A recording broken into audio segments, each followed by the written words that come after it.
Can you hear me now? Yeah. Got to turn my mic on. So I'm still learning all this. When I clicked on the go live to the link that I had the camera orientation wrong. And then when I backed out and went back in, then it messed up that upcoming go live link. So I apologize for that. Another part of the learning process. So this is the live for today. And we'll get started here in just a minute. I have a TV screen up on the wall so that I can interact with some of the comments. I'm trying to pull up the broadcast on the TV so that I can see the comments so I can interact with them. There we go. See if I can. It's got to be a way to pull the comments up here. So, like I said, I'm still figuring out all these bugs. Figuring out how to do this.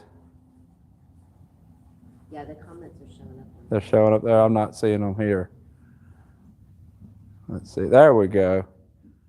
All right. So I apologize on the one that I had scheduled and I had people waiting. There were several people waiting and I messed that up because when we went live, I had the orientation wrong. I had it up and down instead of horizontal. When I backed out to fix it, YouTube basically ended that live. So now I started this one. This is the live for today. So I think we'll get ready to get started, have all this stuff worked out that I'm learning how to do. I'm going to go get Sabre. And today I'm going to talk about saddling him up and work on getting that better.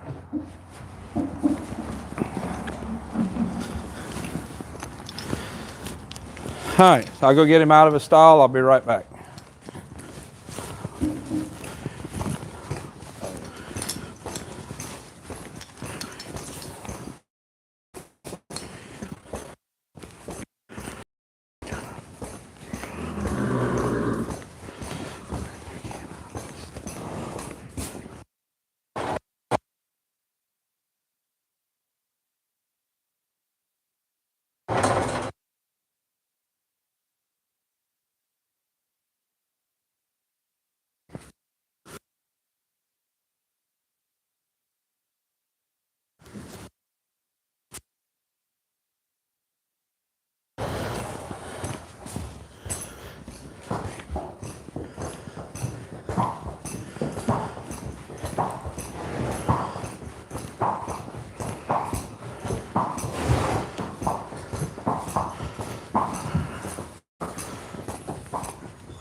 So if you've been watching the videos of me working with Sabre, he basically runs circles around us when we're saddling him up. And I didn't want to address that at that time. We had a lot of rain and this is all muddy. I didn't want to address it at that time. There's certain orders that I like to do things in with certain horses. Now, if you watch me work that Palomino mare, I lunged her a little bit and then I saddled her because she was fidgety saddling. I didn't want to do that him because of his personality, being an Arabian and being hyper alert like he is. Not so much the breed, but the hyper alertness. It's just that breed is typical of that hyper alertness. He was worried about the cows.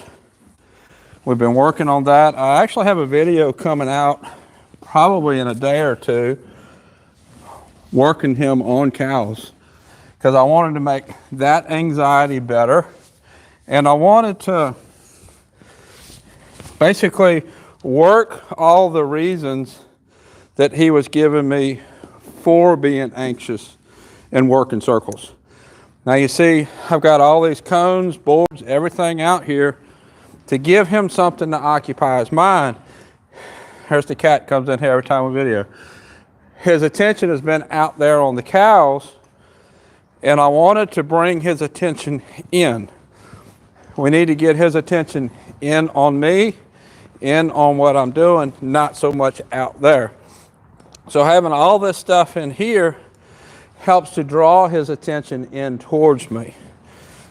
So I'm going to do this real similar to how you would work on saddling a colt that's never been saddled. Right there, he went to walk forward. I just gave him a little bump with the halter, showed him this is what I want. I didn't want to do that before because he was going forward with so much effort, we would have just got in a fight. I like to say it's not so much a matter of choosing your battles, it's a matter of being smart about what you teach at that time. Good boy. You see how much calmer he is. And really all I've done is push cows around with him and put more stuff in here to help distract him. There's a horse right there on the other side of the wall. That is Banks. He just came in a day or two ago. We'll video him later today and you'll see him. That'll be his first video. So we worked on the side, on the pad. Let's throw the saddle up a couple times. Good boy. Good boy. And you see how it's not, this isn't a huge issue now because of what we did to prepare him, because of the order that I chose to work things in. And I'm always, this lead rope, I'm going to throw it around. I'll throw it, I don't rub on, don't rub on me. Back him up. He rubbed on me, I backed him up. This lead rope, I throw this around always. Me personally, when I go to get on a horse, a lot of times I'll take that rein and I'll just throw it over. And I want that horse used to that. Good boy. Good boy. Notice how I'm keeping the lead rope so that I can pull his head to me if he does go forward. I don't want him walking away forward. See how his attention is here? That's what I'm wanting to accomplish. That's what today's all about, keeping his attention in a smaller circle here and then building towards on me.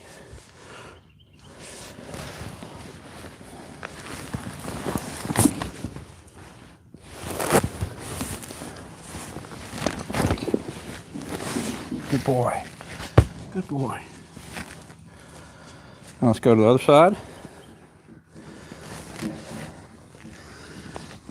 And you notice I'm throwing the saddle up without the pad right now. I'm not going to cinch it up this way.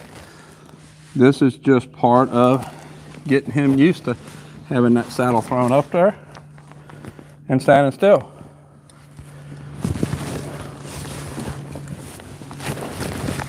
Good boy. Good boy. He's looking at this stuff around here. Look at the pad, look at the step, look at the cone. We're not going forward. Take a step forward, I'm gonna back him up. Since his attention is here and not out there, I can back him up a step without getting in a fight with him. I can see the TV that it's working, but I can't see the comments from here. I'll have to walk over there to see comments to respond to them.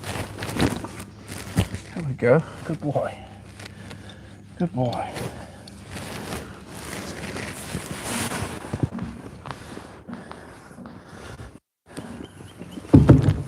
Now, what I want to do is take this lead rope. He was walking circles around us when we were tightening the girth up.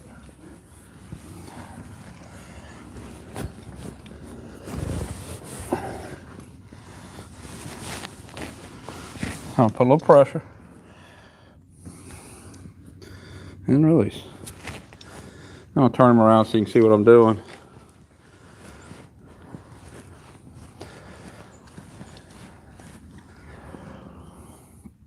I'm grabbing that line, grabbing this line.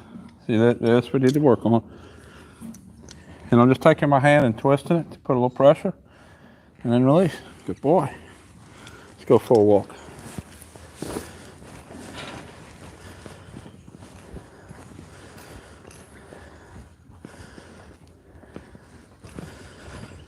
Way, way better. Lots of improvement over what I had been having. Nope, I'm not going forward. All right, gonna back up. I'm gonna back him up over these cones, boards, whatever. He turned when he got close to the board.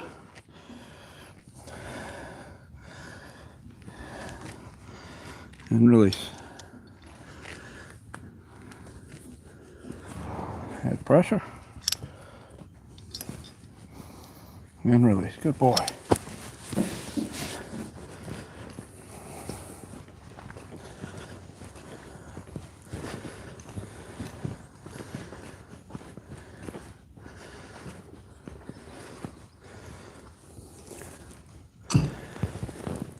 I have on YouTube a playlist for each of the horses, and you can click on his playlist and see how he was when we first started. He's not standing perfect, but it's a lot better than it was. Just big exhale right there.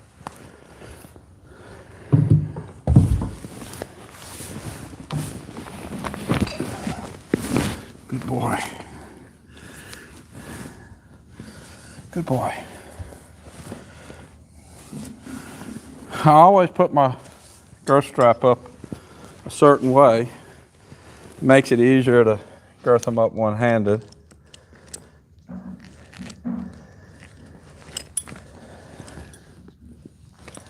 Now that he's standing still, I make sure the girth is all centered and take the time to make sure it's all like it needs to be.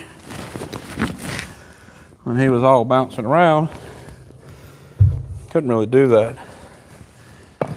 So the way I have my girth strap, I'll untie this knot, and it's not wrapped, it's in a zigzag motion.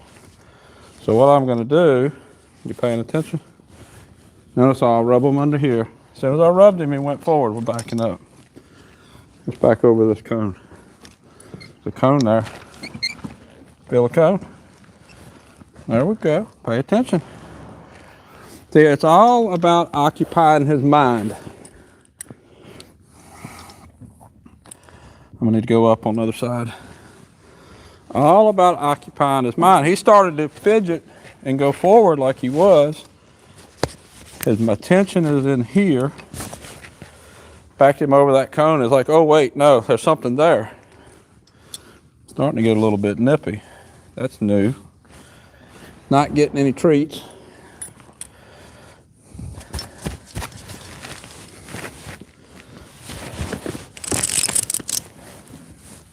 Good boy.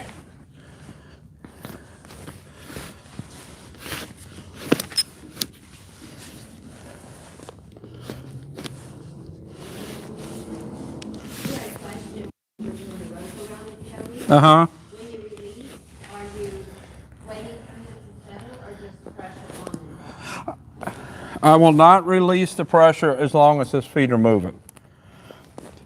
I'll hold it for a second or two. Nope, back up. I'll hold it for a second or two, and then I'll release the pressure. There's a board back there. There we go. Get your attention back in here. So I'll hold it for a second or two, but I will not release it as long as... That better? We'll try it. So I'll not release the pressure as long as his feet are moving. If that takes 10 minutes, I'm going to hold the pressure for 10 minutes.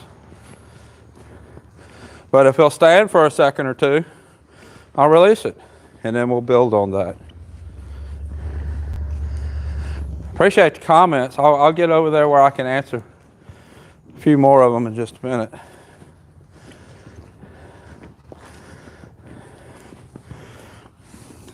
I've tried to do a little bit of research on how to do this, and it's a steep learning curve.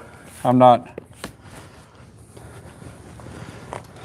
too technologically unsavvy. I know a little bit, but you start doing a process like this, it's new. Cone there. And how I'm leading him, I expect him to walk over the cones, around, or walk over the boards, around the cones, bring his attention in here. Before I started talking about this stuff in here, I got a lot of comments about just leaving stuff all over the ground. I need to pick it up. It's out here for a reason. Gets their mind, gets their attention in here. Nice. Good job. Good job. So what I'm going to do, I'm going to take the saddle off and do it again. I've got a video of him coming out that we recorded a few days ago, tracking cows, and you can really see that light bulb come on and see his demeanor towards a cow really change in that video. And when I saw that change, that's when I realized it was time to do this. Teaching in a certain order. Don't rub on me.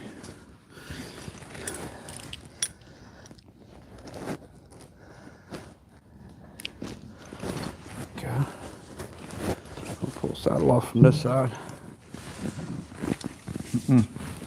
That's going to have to get better. I don't like that. But again, other than pushing him away, I'm really not going to do a whole lot about it right now. It's so much improvement over what I had. I'm not going to start scolding him about something else at this time. Let's walk over here, see if I see any comments on the screen. I want to thank everybody for watching. See, John Capola, thanks for watching. Pamela, thanks. Is there a way to warm up for him before timing, or is he fresh out of stall? This is fresh out of the stall. I want the horse's mind to come on me and go to work immediately out of the stall. Now, when you're working with young horses, that's harder to do, but that's what I want. If I go to a show, I don't want to have to lope one down. Minus 41. I'm glad it's not minus 41 here, Pamela. So I want the horse to go to work immediately. This is right out of the stall. He was in the stall all last night, and he was out yesterday for a long time, just about all day. Till he came to me, he had been turned out, but they was only turning him out like 20 minutes twice a week, that kind of thing.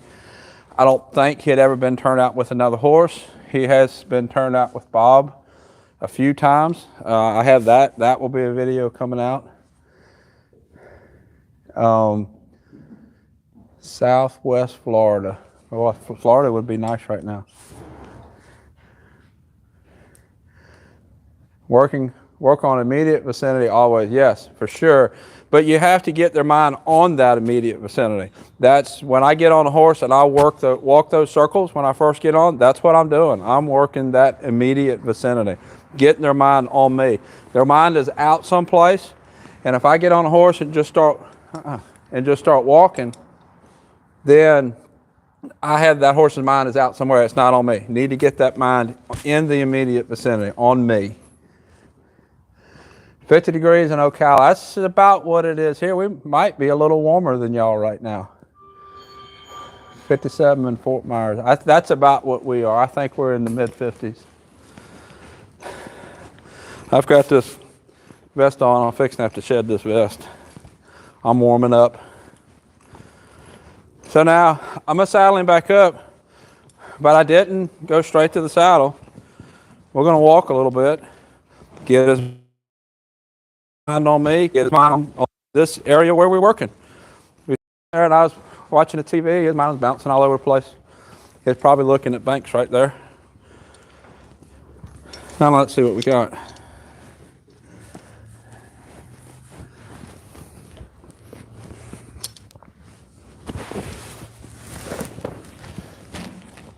I feel like he wants to nip at me. Not going to address it right now. That's not the topic for today. It's not the topic for today, but I'm also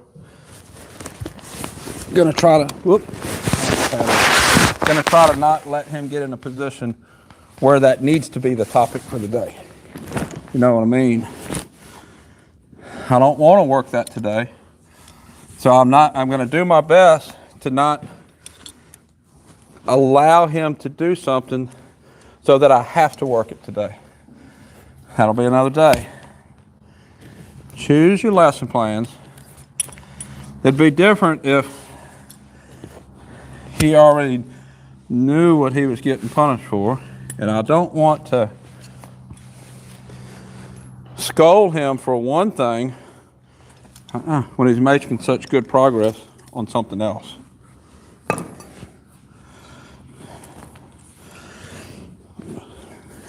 Oh, let's back over towards the cone. Cone, there we go. There we go.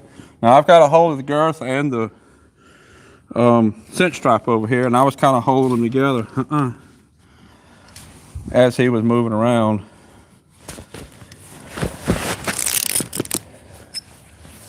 Boy, his attention's off somewhere else. His ears are forward, but he's standing. So even though attention is somewhere else, he's not acting on that attention.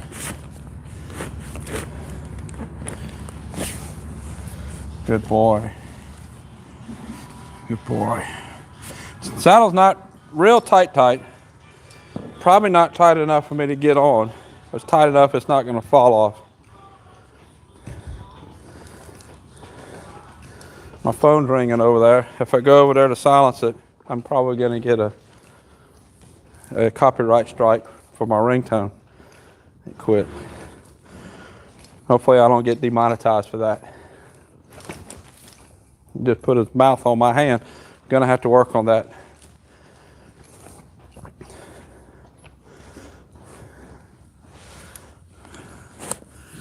Right. Saddled much better, but he showed another problem with his mouth. One thing at a time.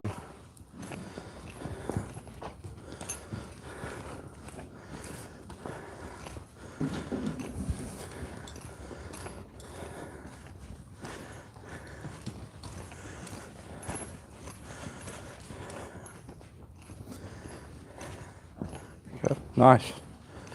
Just leading him around, getting him mind in here. When we have ridden him with ground poles and cones and stuff around, and that has helped get his mind on us also. But he's been reluctant to go over a ground pole with us riding him. So this is going to help transfer that into the saddle. Let's see if I got any more comments I need to respond to. This was the main lesson plan for him today. Yeah, we had bad wind a couple nights ago too. We had probably 60-mile-an-hour gusts. Yeah, he is a really nice colored horse. You had one back about the nippiness of what you would do. What's the question? Yeah, and as far as the nippiness, it's going to have to be addressed. But the thing about it is, he made a lot of progress today with saddling. I want to be able to reward that progress. I don't want to get into scolding him for the nippiness, because basically what I'm going to do is every time he puts his mouth on me, I'm going to move his feet. So the reprimand for that is going to be like the opposite of what I'm trying to accomplish with saddle. So to reward what I wanted to accomplish, I really don't want to work the nippiness today. I'll give him a little bump like that, let him know it's not acceptable, but that's not really going to fix the problem. What's going to fix the problem is when he puts his mouth on me, I make him move his feet. And some of this also is, he came out of the stall fresh. I didn't lunge him. He's been in the stall since last night. And he has a lot of pent-up energy. If I turn him loose, he'll probably run and buck and play. He has a lot of pent-up energy. And he's learning to control that energy, learning discipline. And probably or possibly this nippiness that he's doing, because this is not something that he has been doing, this is totally new. Most likely this nippiness is a little bit of how that pent up energy is coming out and him not being able to control that, but he's controlling his body on the saddle. So it's a symptom, but I think it's a symptom of something that I need to work later. Then another good question. When exposing him, making him walk all over all the stuff on the floor, I couldn't hear the last part of that. What tip would you give folks for the moment when their horse should get anxious when you're walking over all the Okay, so what tip would I give you if your horse gets anxious walking all over this stuff? If you build to it right, your horse shouldn't get anxious. Like when I said a minute ago, we were riding him in here with poles and he was reluctant to go over them. We didn't really make a big deal about it. We rode him out. He's been ridden out a lot. He'll cross the bridge. He'll go over water. And that kind of stuff really made any kind of reluctance, to go around this stuff just go away. It was just a non-issue.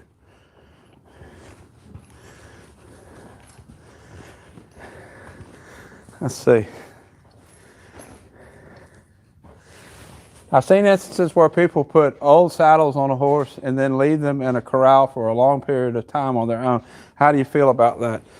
Okay, that is a really good question. And we're actually going to talk about that when I video Banks this afternoon. I'll video that, and that video will be out in a few days.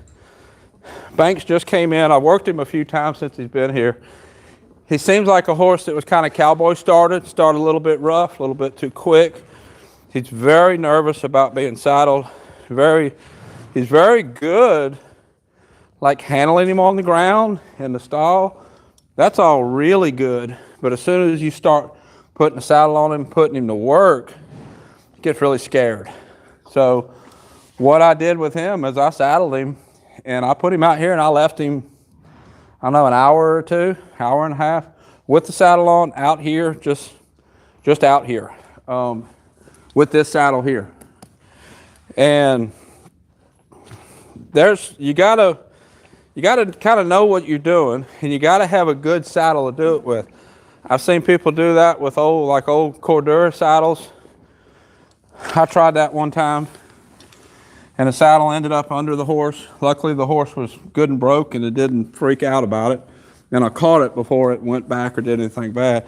You've got to use a good quality saddle. This is a good saddle. This is the saddle that we do our ponying off of. I'm going to have to stop with him in a minute before this becomes a problem I can't ignore. This is the saddle that I do all the ponying off of. And I can dial a colt off to this saddle and drag him. It's a good quality roping saddle. This is the saddle that I'll put them out and turn them loose with. And people worrying about laying down with the saddle, yeah, they do. And it's not going to hurt the saddle, and it's not going to be comfortable for the horse. So the horse learns a lesson on his own. Don't lay down with the saddle, which transfers later. I did have one situation. It wasn't funny when it happened, but it was kind of funny after the fact. But the horse got the saddle off to the side a little bit. It was a horse that didn't have a whole lot of withers. They got the saddle off to the side. It was like right here. And the horse laid down and rolled and tried to roll all the way over. When he rolled all the way over, the horn hit the ground. So the horse was laying on the ground with his feet kind of sticking up at an angle. He couldn't roll back. He couldn't finish rolling over. So I had to go out there and grab his legs and roll him back over so he could get up. And then he got up and looked around like, I hope nobody saw that. Wasn't funny at the time, but it's kind of funny now. But the thing about it is, if you do your homework building up to that, if your lesson plans, what you're wanting to teach is in a correct order, you're not going to get in trouble with any of that. It's when you skip something that you get in trouble. That's really, I talk about that a lot. I don't really know how to say why. I can tell you why I'm doing something, but it's going to vary from one horse to the other. That Palomino mare, the first time I lunged her, she did what he does, or the first time I went to saddle her, she did what he does, and I lunged her because that seemed like the right thing to do with that horse. I knew with him being an Arabian, that was not the right thing to do. That was just going to get him more hyper. So a lot of that is just experience, using the right tool for the right horse at the right time. There's no one blueprint to start a horse from the very beginning up to a trained horse. I know a lot of people have programs out there, and I'm sure the programs would work for some horses, maybe many horses, but there's always going to be those horses that it's not going to work for. So that's why I don't have a full program, because there's too many variables. I'll teach certain things and I'll teach why certain things, but you have to put together your program, your whole picture of what this horse needs at this time, because that's going to vary from one horse to another. This horse could have been a quarter horse, and that quarter horse is planned throughout his first month of training and be different than this one. This horse is 30 days under saddle, and we're riding him out, we're working cows. But how we got there is going to be different for a different horse. So I think I'm going to stop with him at this point. And if you have any more questions, put them in the comments, and I'll try to answer them on the replay. This is Sabre. I'll put a link up here to the other videos that I've done with him on this playlist on YouTube. Until next time, thanks for watching.